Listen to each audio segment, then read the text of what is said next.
Good evening and welcome to this BBC News special. As snow and ice continue to grip Britain, millions of people have been left wondering what it will mean for their Christmas plans. For many others, Christmas has already been ruined. Tonight, as temperatures plunge again, hundreds of flights are being delayed or cancelled at airports across Britain. Heathrow's been hardest hit. Only one runway is operating there. Passengers are now being turned away from Terminals 1 and 3 because there's simply no room left inside the buildings. Tonight, British Airways has asked anyone who doesn't have to travel to cancel their plans and they'll get a full refund. It's not just planes that are affected. At St Pancras, London's Eurostar terminal, thousands of passengers have been queuing on the street for up to 8 hours today just to get in the building. And even passengers with tickets are now being asked not to come to the station. The southwest of England suffered some of the worst of the weather today, with up to a foot of snow falling in some places, making many roads impassable. Tonight, more snow is falling in the Midlands and the southeast of England. The AA and the RAC are expecting this to be their busiest day on record. Well, we'll be getting the latest from around the UK in a moment and asking what impact it will have on people's Christmas plans, from travel to Christmas shopping. But first, Ben Brown reports on frozen Britain. Heathrow Airport now resembles a refugee camp. Hundreds of passengers sleeping on the floor, both flights and information in short supply. People are tired, cold, hungry and frustrated, desperate to get away on their holidays or to be with their loved ones for Christmas. Terminals 1 and 3 are so overcrowded, no more passengers are even being allowed into them. The government are changing the rules on night flights to ease the backlog.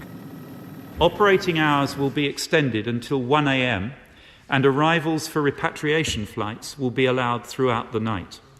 Nonetheless, BAA advises that, with further severe weather forecast, Heathrow is likely to be operating at reduced capacity until Christmas. There's been chaos too on Eurostar at London St Pancras station. The queue of passengers stretched around the block and then beyond. People shivering for hours as they waited for a train or at least some news. No information at all. We don't know what's going on. They haven't told us anything. We don't know. There's not been one announcement to tell us what's happened. Well, we've been standing here for about 5 hours while walking all the line. On the roads, the southwest has been especially badly hit today. 7 inches of snow falling in some places in just a couple of hours. And even the snowplows have got stuck. A couple of jackknife lorries up there this morning. There's a plough in the way, but the plough can't get forward because of the lorries. So there's going to be a long delay until they get the lorries cleared, to get the plough through so they can clear the road. So get prepared for a long delay. Hardly anywhere in the UK has escaped the chaos brought by this Arctic weather. This is Cardiff, where the roads have been treacherous and the traffic has moved only very slowly. In Scotland, where they're getting used to the big freeze, they were having some fun today on Arthur's Seat in Edinburgh. Scottish airports have reopened, but there are still some delays and cancellations. And there's more snow forecast for the North East, Highlands and Northern Isles. In Northern Ireland, road conditions are now said to be the worst in 25 years. Temperatures have dropped to the lowest on record, as low as minus 18 degrees Celsius. And hundreds of schools have again been closed there. So, could and should Britain be better prepared for all of this? Well, the government are promising to ask searching questions about why Heathrow in particular has been so badly crippled by the snow and ice. The government are also looking for scientific advice to find out if freak winter weather may now become the norm in the UK. If it does, ministers will have to decide whether to invest much more money on the equipment and resources to keep the country moving when Arctic weather strikes. Ben Brown, BBC News. Well, in a moment, we can get the latest from our correspondents around the UK. John Brain is with Eurostar passengers at St Pancras in London. James Cook is with the Gritters near Glasgow. Mark Worthington is at the RAC's control centre. But first, let's speak to Colin Matthews, the Chief Executive of BAA, who joins us now from Heathrow. Good evening. It hasn't snowed in London for 2 days, so why can't Heathrow cope? Heathrow was coping well up until the middle of Saturday, although we'd had a long stretch of really cold weather. We had an extraordinarily intense snowfall in 90 minutes on Saturday afternoon. We cleared the runway relatively quickly and the taxiways. The thing we underestimated was how much time it was going to take to clear snow from underneath every single airport, every single aircraft on its stand. Heathrow is unique on the planet in using its assets that intensively, and we had to pick up literally 30 tons of snow from underneath every aircraft before it could push back. Now, I'm truly sorry for every spoilt Christmas holiday, every disrupted travel plan. We're doing everything we can to get aircraft moving again. You can see behind me that the rate of departure has grown through the day. We need to increase that still further tomorrow. That's one side of the balance sheet.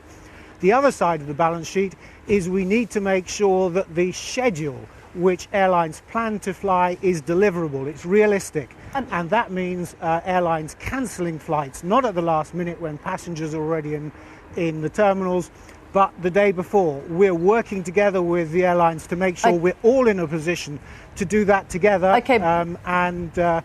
But we're seeing pictures. We're seeing pictures at the moment shot inside the terminal of people literally lying on mats under blankets. Really crowded terminals, terrible conditions. It's unacceptable, isn't it, for one of the world's busiest airports to be reduced to this?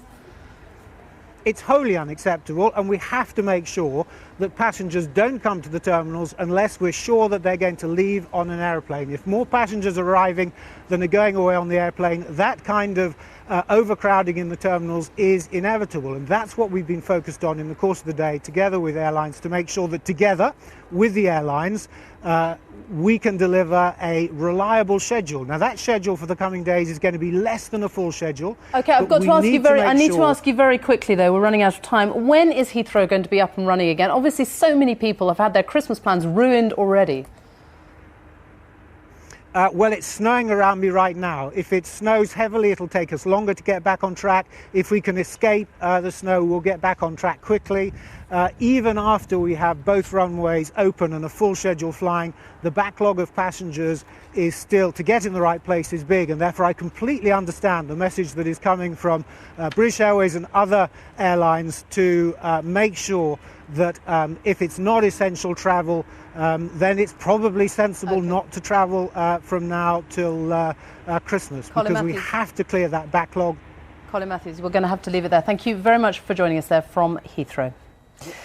Well, we'll get the picture around the UK in a moment, but first, thousands of passengers are still queuing at St Pancras Station in London tonight, trying to get a seat on the few Eurostar trains which are running. Our correspondent John Brain is there. How's it looking, John?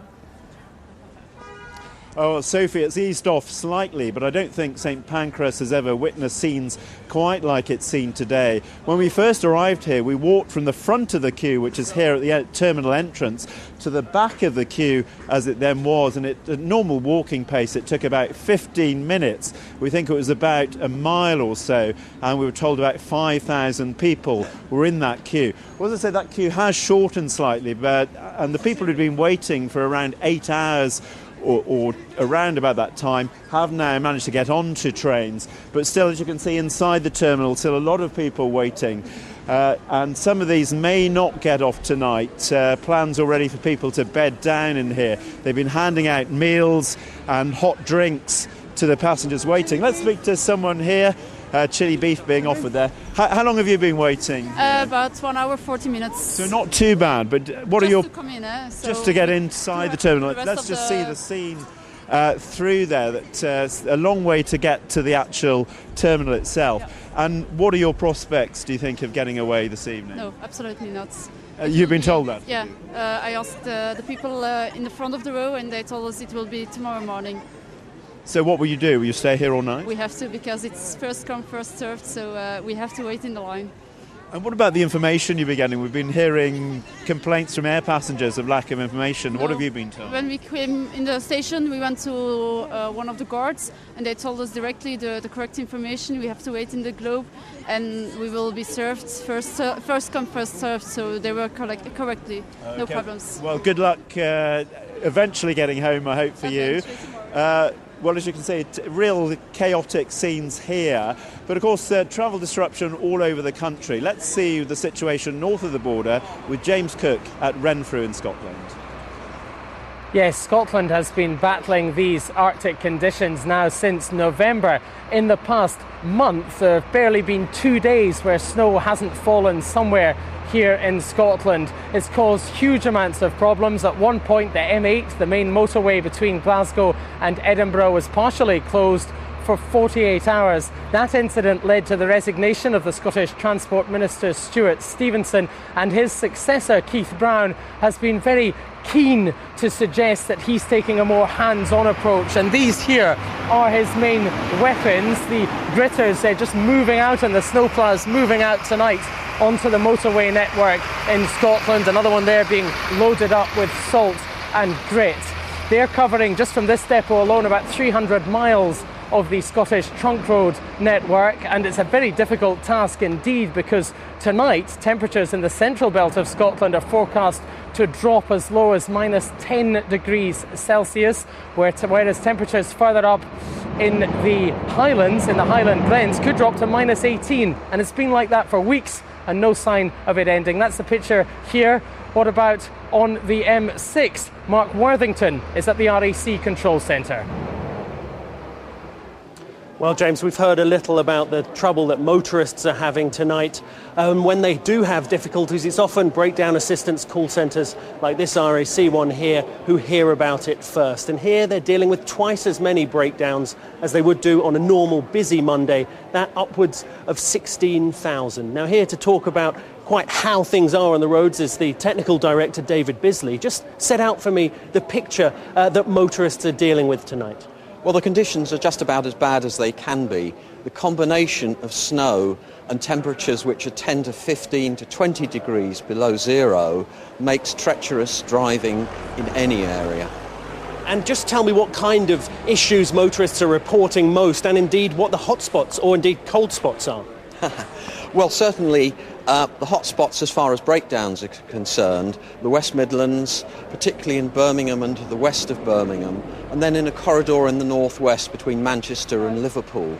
In terms of the problems, then lots of flat batteries, frozen engines, some frozen diesel, but also frozen washer systems, frozen locks and frozen door seals as well.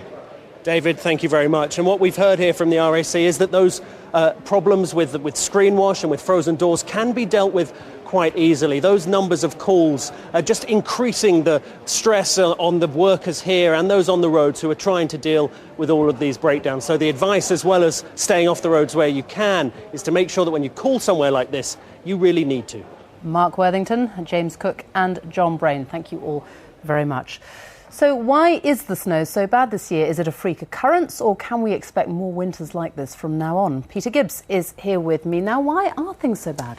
Well, Sophie, day-to-day forecasts are very good these days, but to know whether this is a longer-term trend is very difficult. That really tests the science beyond its limits, so that has to remain an open question. But as to why we're getting this cold weather this particular year, well, it's all down to a thing called the jet stream. You may be familiar with this. It's a ribbon of very fast-moving high-level air that normally runs from west to east across the UK. Now, we're lucky in the UK, we're bathed in the relatively mild waters of the Atlantic, and when the weather comes from that direction, well, we get wind, we get rain, we don't get all that much snow. Occasionally, yes, during a normal winter, we will get an occasional colder spell, but generally it's relatively mild because of that jet stream coming in. Now, what's happened this year, and also during last winter as well, interestingly, is that the jet stream has actually waved. It's begun to wobble around in the mid-Atlantic, so actually pushing very mild weather up into Greenland and Iceland. They've been exceptionally mild.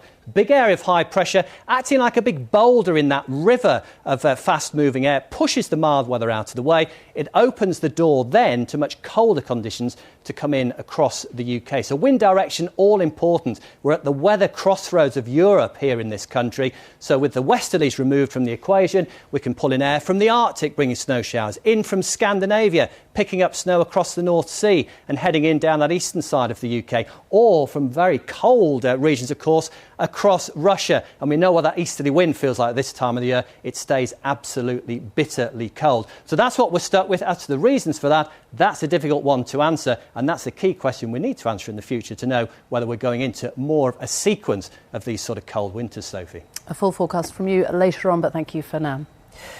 Well, the snow is putting a huge strain on the NHS. There have been record numbers of calls to the ambulance service. Hospitals are having to deal with twice as many fractures as usual as people slip on the ice.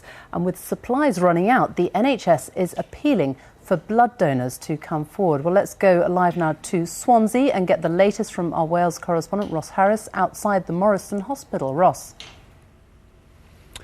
Well, yes, as you say, the health service here in Wales is being put under enormous pressure from the severe weather, with many trusts saying they are simply struggling to cope. As you mentioned, I'm here at Morriston Hospital on the outskirts of Swansea, where they tell me, despite the conditions, they are just about managing to keep essential services running. The severe weather has returned to Wales with a vengeance today, and it's the south of the country that's borne the brunt, with public transport in meltdown and many roads either impassable or extremely treacherous. People have been braving the weather, struggling to go about their daily routines, but it's the health service that's finding it particularly difficult to cope. Wales's biggest hospital, the University Hospital of Wales in Cardiff, was cut off over the weekend and appealed for members of the public with 4x4s to help bring staff to and from hospital. We are working very closely with the Welsh Ambulance Service and with members of the public who are helping and members of staff who are helping bringing in other members of staff such that we can get them into work and get them home. And I think that the vehicles situation is that if we didn't have the 4x4s, it would have been difficult to carry out the role that we're being asked to do.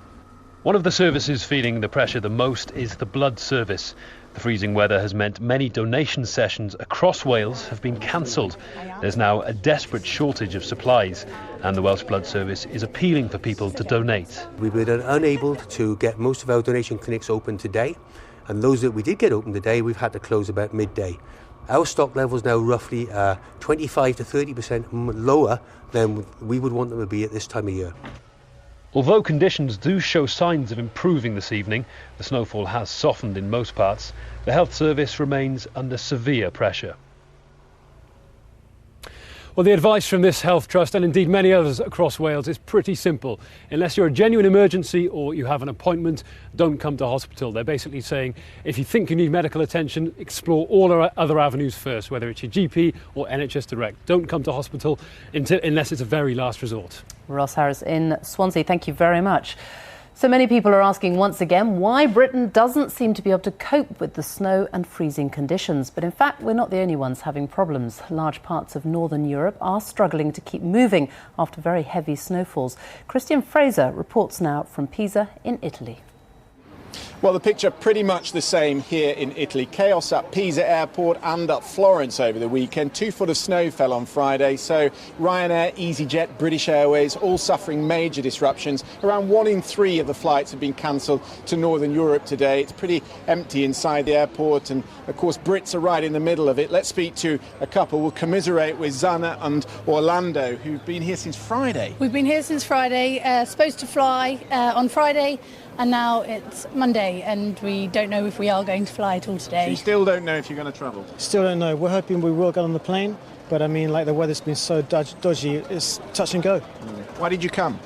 For a city break. We've been working very hard all year and just wanted 5 days, which has turned into 8 days. Right. And now I just want to get home. Now all your Christmas plans are up in the air. They really are. Yeah. Well, if you think it's been bad at the airport, spare a thought for the Italians who've been on the roads. 20 hours some motorists were stuck on the A1 between Rome and Florence on Saturday. There's an investigation underway now. The government threatening to sue Autostrada, who are the operator of the motorways. And I can tell you that I've lived through this because I've been moving around Tuscany over the weekend. I'm supposed to go back to Paris today.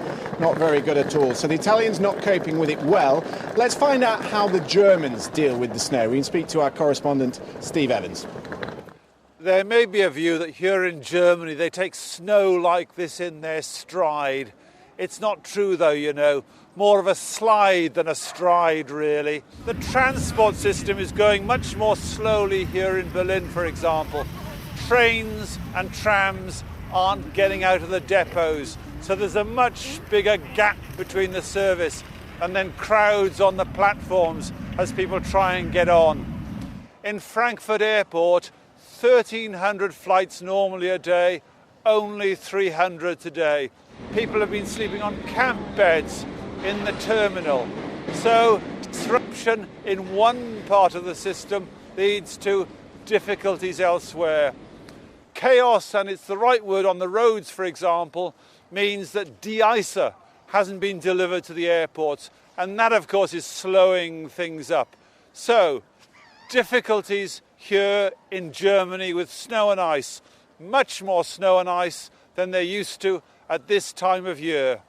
Here's Matt Price in Brussels.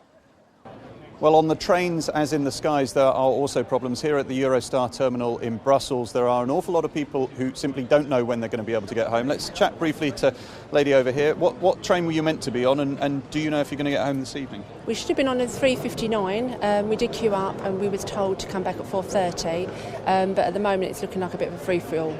I don't think we're going to get on a train this evening, I'm not sure. OK, well, good luck. Hope it goes well. Gentleman here, now you've actually got your ticket, like many people, and the guarantee of a place this evening, but are you going to be allowed on that? No, we've been told that reservations don't stand now, but we have been guaranteed that we'll be able to stay in a hotel overnight. Right, so they'll pay for that? Yes. OK, well, good luck. Hope you manage to get home. It's not just the trains, of course. Brussels Airport has said that it's run out of de-icing fluid, and that is as a result of the fact that there are many traffic jams across Belgium, and in northern France, lorry drivers have been told that they're not allowed to continue driving on the roads because of the conditions, so de-icing fluid can't get to Brussels Airport. And, of course, the roads themselves are very, very difficult in places as well, and this is affecting countries across northern Europe, so a pretty miserable picture from this side of the channel. Back to you in the studio. Matthew Price ending that report. Well, Northern Ireland is trying to cope with its worst snowfall for 25 years. Businesses have been badly hit as employees struggle to get to work.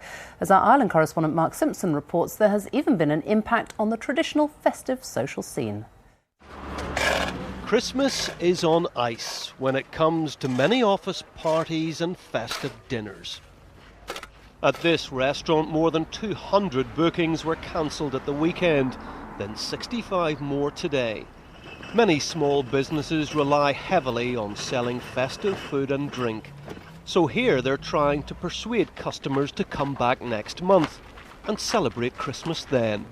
We're talking about going ahead, running the Christmas menu, Christmas music, getting people in the mood again come January time, and hopefully that'll help. And you probably won't recoup all your business, but even if you lost 30 to 40% of it, it's not as bad as if you didn't get any of it back at all.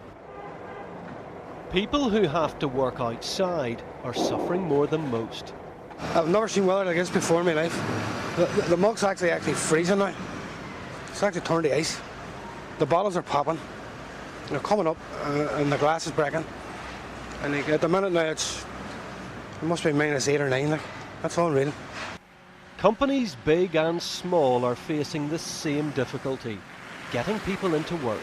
The level of absenteeism within business is quite marked, not helped by, of course, absenteeism as a result of parents having to stay at home because their children are unable to attend school. The big chill in Northern Ireland began at the end of last week. With most flights from Belfast cancelled on Friday, Saturday and Sunday, many business people from other parts of the UK couldn't get home. They had to stay here and spend money on accommodation and new clothes. Bad news for them, but good news for hotels and the shops here. Businesses recovering from the recession need all the customers they can get, especially at this time of year. And of course, everyone needs their Christmas post. The Royal Mail say they're doing their best in difficult circumstances. Mark Simpson, BBC News, Belfast. Difficult for shops as well at the moment. The severe weather has also stopped many people from reaching the high street over the past few days. Experts are now warning that that could have a real impact on the UK economy. Well, joining me now from Wetherby in West Yorkshire is the Chief Executive of Morrison's supermarket chain, Dalton Phillips. Good evening. Thank you very much for joining us. How are you coping? Are you running low on supplies, or are you going to have enough to make sure that people get their Christmas dinner on the table? No, we're in great shape. In fact, I've just come out of this Wetherby store behind us, and we've got everything you need. So very happy with supplies so far. Team have done a good job. This is for a retailer. This is a cup final Christmas, and we've obviously prepared. We knew what happened last year, and we've made a number of improvements over last year. We've got twice the grit that we had last year. We've been gritting all our stores, and actually our people have done some amazing things. I've heard some incredible stories over the last few days. One I heard today about one of our bakery managers up in Inverurie in Scotland. He walked 6 miles there and back 3 days in a row. So team are doing well. So your staff are getting there, but what about the customers? Are you seeing a fall in the number of people shopping at the moment? Numbers are, we're getting slightly fewer people coming in because they can't get in from the rural areas. Obviously, we've done a good job in our parking lots. We've been gritting them every day, and it is amazing when you think all the chaos you've been hearing about in the airports. We've got over 440 shops across the country. We've kept every shop open, every department. We haven't closed a single depot. So we've been very happy, and customers are coming in, and they're buying. Turkeys, for example, I'm just looking at the turkey orders there, up 25%. People pre-ordering turkeys, getting their orders in. Dalton Phillips, thank you very much for joining us there. Now let's go to our correspondent John Kay, who's at the Cribbs Causeway Shopping Centre in Bristol. How are they doing there? Well, Sophie, they sprayed this place with fake snow. They brought in a giant ice machine, and frankly, they needn't have bothered, because here in the southwest we've had plenty of the real stuff today. But that ice rink tells a story. They would hope to have about 300 people skating on it in the evening, beginning of the Christmas holidays. In fact, I reckon only about 60 or 70 tonight. It's been very quiet here all day. Let's see how shopping's been affected. Geraldine, you've had an epic struggle just to get here. Tell me about it. I had to struggle from London, and we had to persuade the driver to drive us here. This is on the bus, yeah? Yeah, 30 of us on the coach persuaded him to drive us here. You're obviously very persuasive. Yes, very. And now you've got here, you've got back home for Christmas. What have you got to do? Shopping for about 15 members of family and some food, but the food is the priority. And so how's this weather going to affect your plans? It means that I'll be walking everywhere. Yeah. Joanna, how about you? Are you sorted? Sorted shopping-wise for presents, but food, I have to do that by Friday. Okay. Good luck, everybody. You guys enjoying it? Yeah! At least somebody's happy. From Bristol back to you, Sophie. John, thank you very much. Let's go straight to Peter Gibbs now and the all-important weather forecast. Thanks, Sophie. Glad somebody's enjoying it, at least. It's been busy, certainly for us forecasters, of course, and early on this morning, particularly busy across the southwest of England. This area of snow, as it came in, gave a foot or so in the space of just 3 hours, and that's going to be a problem wherever you are in the world when it comes down at that sort of rate. It's been moving northwards and eastwards, though, through the afternoon into this evening. So once again, we've got weather warnings across virtually the whole of England and Wales at the moment. If you haven't got snow, it's going to be a problem with ice, with temperatures plunging away through this evening. Main areas of snow, though, through the next few hours across the Midlands, down through to the north of London, another heavy area to the south of London, down into Kent, Sussex, Surrey. That could give 10 to 15 centimetres, particularly over higher ground, by the end of the night. Because it's going to keep going really right the way through the night in those sort of areas. So piling up once again through the West Midlands as well. The rest of the UK, snow's not the problem tonight, but low temperatures could well be. As you heard, we got down to minus 18 in Northern Ireland last night, a new all-time record.